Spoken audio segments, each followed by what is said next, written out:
नमस्कार मित्रों।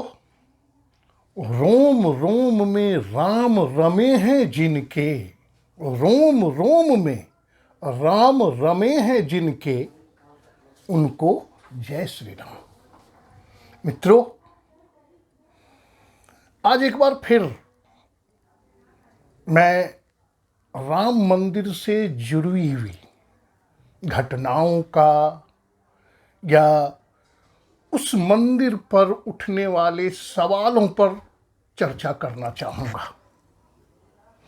अब क्या कहा जाए, मैंने पिछले वीडियो में चर्चा की थी कि किस तरह से राम मंदिर से जुड़े हुए व्यवसाय उत्तरोत्तर बढ़ता जा रहा है। अब एक हालिया रिपोर्ट आई है, confederation of all India traders, confederation of all India traders, इसकी बैठक हुई थी और इस बैठक में अनुमान लगाया गया कि लगभग 50,000 करोड़ का व्यापार हो रहा है और होगा राम मंदिर बनने तक और उसके बाद तक। जो छोटे निर्माता हैं, लघु व्यवसायी हैं, उनके लिए व्यापार के अनेक अवसर खुल गए हैं। प्रभु राम की मूर्तियां, पूजा पाठ के सामान, इनकी मांगें बढ़ती जा रही हैं। कल परसों में मैंने अखबार में पढ़ा, आपने भी पढ़ा होगा, कि हनुमान चालीसा और सुंदरकांड ये तो पहले से ही बिक ही रहे थे।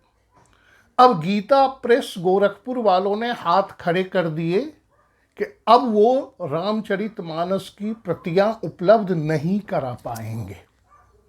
इतनी मांग बढ़ रही है हनुमान चालीसा, सुंदरकांड और रामचरितमानस की। लोग थोक में ऑर्डर दे रहे हैं। कहीं से 50,000 प्रतियों का ऑर्डर आ रहा है, कहीं से 10,000 प्रतियों का ऑर्डर आ रहा है। ऐसा लग रहा है, यह अनुमान भी व्यक्त किया गया कि कुछ लोग जो है 22 जनवरी को उसकी प्रतियां बंटवाएंगे लोगों में, इसीलिए थोक में उसकी मांग आ रही है, उसके ऑर्डर आ रहे हैं। लेकिन गीता प्रेस गोरखपुर वालों ने कह दिया कि इसकी पूर्ति नहीं कर पाएंगे, संभव नहीं है। दूसरी ओर देखें, कहीं से 100 फुट लंबी अगरबत्ती आ रही है, कहीं से 1100 किलो का दीपक आ रहा है, कहीं से 2400 किलो का घंटा आ रहा है। और लोगों का उत्साह देखिए। एक बुजुर्ग हैं, 60 साल से ऊपर के व्यक्ति हैं, हैदराबाद से राम पादुका को अपने सर पर लेकर पैदल आएंगे हैदराबाद से अयोध्या। इसी तरह से एक मुस्लिम महिला है जो महाराष्ट्र से पैदल चलकर अयोध्या पहुंच रही है। अब ऐसे उत्साहवर्धक वातावरण में यदि कुछ सवाल खड़े किए जाते हैं तो वो काफी दर्द देता है, और ये दर्द मैं आपसे बांटना चाहता हूं। पिछले वीडियो जो राम मंदिर से संबंधित था उसको देखकर एक दो लोगों ने सवाल खड़े कर दिए कि आपका प्रश्न जो है राम मंदिर का विरोध क्यों, ये बायस्ड प्रश्न है। बायस्ड कैसे हो गया भाई? आप लोगों की भावनाओं को समझ ही नहीं रहे हैं। किस तरह की भावनाएं जुड़ी हुई हैं लोगों से राम मंदिर को लेकर। उसी वीडियो को देखकर हमारे एक रिलेटिव हैं, हमसे उम्र में थोड़े से बड़े हैं, उन्होंने फ़ोन करके धन्यवाद दिया और बोला उन्होंने कि लगभग 12-13 वर्ष पहले वो अयोध्या गए थे और वहाँ जो उन्होंने रामलला की मूर्ति को टेंट के नीचे देखा, और टेंट भी कैसा, बहुत अच्छी स्थिति में टेंट भी नहीं, उसमें रामलला को देखकर वो बोले कि मुझसे रुका ही नहीं गया, मैं रो पड़ा कि जब हमारे आराध्य प्रभु श्री राम इस हालत में हैं जब उनको ये मंदिर भी नसीब नहीं हो रहा है, तो इस देश के हिंदुओं का क्या? तो इस तरह की भावनाएं हैं, और इन भावनाओं पर कुठाराघात होता है। और कुठाराघात राजनीतिक लोग करें, कुछ पत्रकार बंधु करें, उन सबों की अपनी समस्याएं हैं, लेकिन जब हमारे धर्म रक्षक जैसे लोग ये कह दें कि इस राम मंदिर से राजनीति को दूर रहना चाहिए, या सीधे तौर पर उन्होंने कहा कि प्रधानमंत्री को इस मंदिर का उद्घाटन नहीं करना चाहिए, प्राण प्रतिष्ठा समारोह में प्रधानमंत्री का जाना उचित नहीं है, मैं क्या चौकी पर बैठकर ताली बजाऊंगा, मैं नहीं जाऊंगा।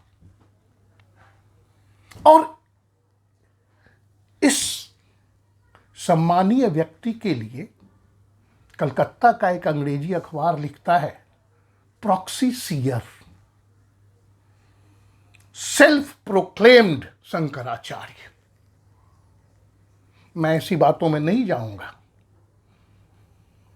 वो आदरणीय हैं, पूजनीय हैं, हमारे धर्म रक्षक हैं, लेकिन जब आप कहते हैं कि इस मंदिर से धर्म और राजनीति अलग चीज है, वो एक अलग बहस का विषय हो सकता है कि धर्म और राजनीति का तालमेल नहीं होना चाहिए, धर्म और राजनीति का घालमेल नहीं होना चाहिए, लेकिन इस राम मंदिर से राजनीति जुड़ा हुआ है।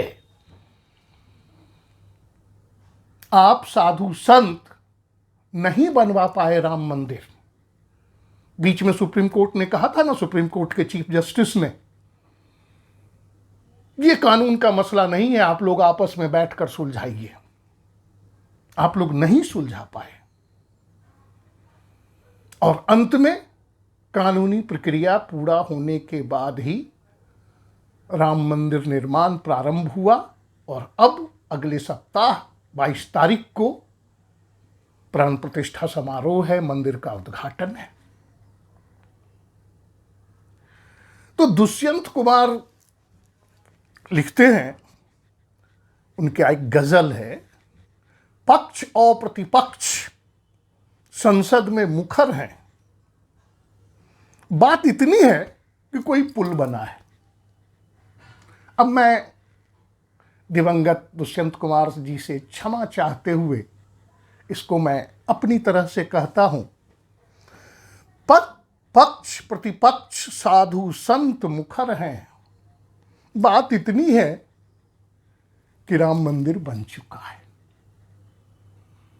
यदि राजनीति इसमें इन्वॉल्व नहीं होती, पॉलिटिशियन इन्वॉल्व नहीं होते, तो क्या ये राम मंदिर बन पाता? और मैं तो कभी कभी ये भी सोचता हूं कि यदि सुप्रीम कोर्ट का फैसला राम मंदिर बनने के पक्ष में नहीं आता, तो क्या ये राम मंदिर नहीं बनता? करोड़ों लोगों की भावनाओं का कोई महत्व नहीं, कोई मूल्य नहीं। लेकिन चलिए, और आज के न्यूज़पेपर में पढ़ा कि कांची और श्रृंगेरी मठ के शंकराचार्य ने खुलकर समर्थन किया। प्राण प्रतिष्ठा के समारोह को, मुहूर्त को लेकर, सारी चीजों को लेकर उन्होंने अपना समर्थन दिया। अनकंडीशनल सपोर्ट जिसको बोलते हैं। कौन सही है, कौन गलत? यदि पहले वाले सही हैं तो दूसरे दोनों गलत हैं। उनका विषय क्या था पहले वाले महानुभाव का, हमारे धर्म रक्षक का? ये अपूर्ण मंदिर है, अधूरा मंदिर है, इसमें प्राण प्रतिष्ठा नहीं होनी चाहिए। चुनाव के कारण हड़बड़ी में, जल्दीबाजी में प्राण प्रतिष्ठा कराई जा रही है। ये कोई मुद्दा नहीं है। और बाद वाले हमारे कांची और श्रृंगेरी पीठ के शंकराचार्यों ने जो कहा, कौन सही है? हम जैसे साधारण लोगों को क्यों भ्रम की स्थिति में डालते हैं? और यही विडंबना है। यही विडंबना है हिंदू धर्म की और हम हिंदुओं की। हम आपस में ही साधु संत विद्वान ये सब एक दूसरे की बात को काटने लगेंगे। देखिएगा आगे तरह तरह के सवाल उठेंगे कि जो रामलला की मूर्ति स्थापित होगी वो किस मुंह में है, इस दिशा में नहीं होनी चाहिए, ध्वज गलत लगा हुआ है, ये मूर्ति नहीं है, वो मूर्ति नहीं है, तरह तरह के सवाल उठेंगे। क्यों भाई? ये तो एक तरह से महोत्सव है, महान उत्सव। 500 वर्षों के संघर्ष के बाद 22 जनवरी को वो शुभ दिन देखना बड़े ही सौभाग्य की बात होगी हम सबों के लिए। इस पर किंतु परंतु शोभा नहीं देता। मेरा ये बिंदु है, मैं ये कहना चाहता हूं। और मुहूर्त की बात करते हैं, अपूर्ण मंदिर की बात करते हैं, तो भाई प्रभु श्री राम की मर्जी है, हो यही सही सोई जो राम रचि राखा। तो जो प्रभु राम की मर्जी है वही हो रहा है। अब पहले वीडियो में भी मैंने कहा कि निमंत्रण को लेकर सवाल उठे कि किसको निमंत्रण भेजा गया, नहीं भेजा गया, क्यों नहीं भेजा गया। अब लगभग सबों को निमंत्रण भेजा जा रहा है। ऐसे ऐसे लोगों को सुनकर ताज्जुब लगेगा, आलिया भट्ट का क्या स्टेक है भाई, उसको भी निमंत्रण गया है, जाने दीजिए, अब वो न्यास वाली फैसला करेंगे। और जिन लोगों को गया वो बयान जारी कर इनकार कर रहे हैं तो वो नहीं आएंगे। मत आइए, निमंत्रण मिलना तो बड़े ही परम सौभाग्य की बात है। कल मुझे भी अक्षत मिला, जो पूरे देश में बांटा जा रहा है, कल मुझे भी अक्षत मिला, मन प्रसन्न हो गया। एक निमंत्रण कार्ड जैसा भी था, उसके साथ अक्षत भी है। 5-6 लोग आए, हाथ जोड़कर उन्होंने कहा स्वीकार कीजिए, इसको पूजा स्थल पर रखिए, बड़ी अच्छी बात है। तो अब निमंत्रण नहीं में राम मंदिर में जाएंगे ही नहीं, समारोह में नहीं जाएंगे, बाद में जाएंगे। कुछ लोग बोलते हैं कि मंदिर में जाने से कौन रोकेगा, मंदिर के लिए निमंत्रण की आवश्यकता होती है क्या, और निमंत्रण मिला तो हम समारोह में उपस्थित नहीं होंगे। मत होइए, होना भी नहीं चाहिए। जब वो अखबारों में मैंने बयान सुना और टीवी पर देखा तो मुझे वो हरिओम शरण जी का पुराना भजन याद आया कि मैली चादर ओढ़ के कैसे द्वार तुम्हारे जाऊं। कैसे जाएंगे जब पार्टी विशेष के केंद्र में मंत्री रहते हुए राम मंदिर के विरुद्ध में आप सुप्रीम कोर्ट में पैरवी करते हैं? तो यह स्पष्ट है कि आप राम मंदिर के विरोध में हैं। और निमंत्रण मिलने के बाद भी यदि आप वहां नहीं जाना चाहते, यह आपका फैसला है, आपका फैसला, आपको मुबारक। लेकिन हम जैसे, मैं कोई बहुत ज्यादा धार्मिक व्यक्ति नहीं हूं, लेकिन राम मंदिर का मुद्दा राजनीति से जुड़ा हुआ मुद्दा है, आम लोगों से जुड़ा हुआ मुद्दा है, सिर्फ हिंदुओं के लिए नहीं, दूसरे धर्मों के लोगों के लिए भी, और सिर्फ भारत का ही नहीं।